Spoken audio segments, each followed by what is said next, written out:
Students, आप लोग कैसे हैं। हम लोग लोअर बॉटनी पढ़ रहे थे और लोअर बॉटनी में मैंने आपको जो पढ़ा दिया था अभी तक उसका इंट्रोडक्शन और साथ ही साथ हम लोग वायरस के बारे में स्टडी कर रहे थे। तो आज वायरस के हम लोग सेकंड पार्ट को देखते हैं कि जो हमारा वायरस होता है वो क्या होता है।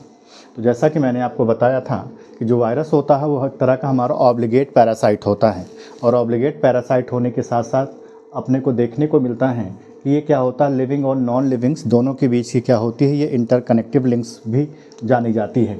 अब हमने कुछ इसमें स्पेसिफिक पॉइंट लिखे हुए हैं जो कि एग्जामिनेशन पॉइंट ऑफ व्यू काफ़ी इंपॉर्टेंट है और प्रत्येक जितने भी पॉइंट हैं वो किसी न किसी एग्जाम्स में ये पूछे गए हैं।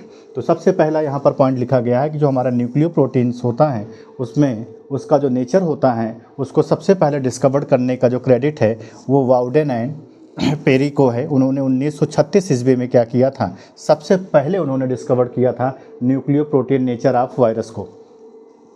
दूसरी बात यहाँ पर ये होती है कि जो प्रोटीनियस कोट होता है वायरस को, उसको हम लोग जो नाम देते हैं वो कैप्सिड बोलते हैं। और साथ ही साथ जो हमारा कैप्सिड होता है वो क्या होता है, एक तरह की आइडेंटिकल प्रोटीन्स होती है।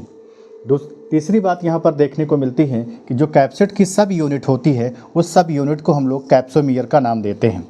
और साथ ही साथ अपने को देखने को मिलता है कि जो हमारे न्यूक्लिक एसिड का जो कोर होता है वायरस का, उसको हम लोग न्यूक्लियाइड का नाम देते हैं, को हमारा न्यूक्लियाइड कहलाता है। जो कंप्लीट फॉर्म्स होता है वायरस का उसको हम लोग वायरियॉन्स का नाम देते हैं। वायरस जो होता है वो विट्रो कंडीशंस में कभी भी मल्टीप्लाई नहीं होता। विट्रो कंडीशंस का मतलब ये होता है आउट ऑफ द सेल। क्यों? क्योंकि जो ये हमारा वायरस है, वायरस एक तरह का ऑब्लिगेट पैरासाइट होता है, इसके लिए किसी न किसी होस्ट बॉडी का होना ज़रूरी है।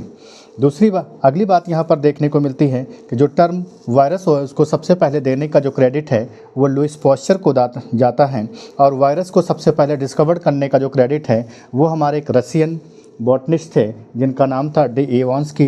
डी इवांस्की ने 1892 ईस्वी में सबसे पहले जो हमारा टोबैको लीफ होता है, जो तंबाकू का पत्ता होता है, वो उस पर उन्होंने देखा था और देखा था कि जो हमारा तंबाकू का पत्ता होता है वो क्या कर रहा था, वो एक तरह का डिसऑर्डर से सफ़र कर रहा था जिसको उन्होंने मोज़ेक डिजीज़ बोला था। बाद में यही चल करके क्या हुआ, TMB टोबैको मोज़ेक डिजीज़ के नाम से जाना गया।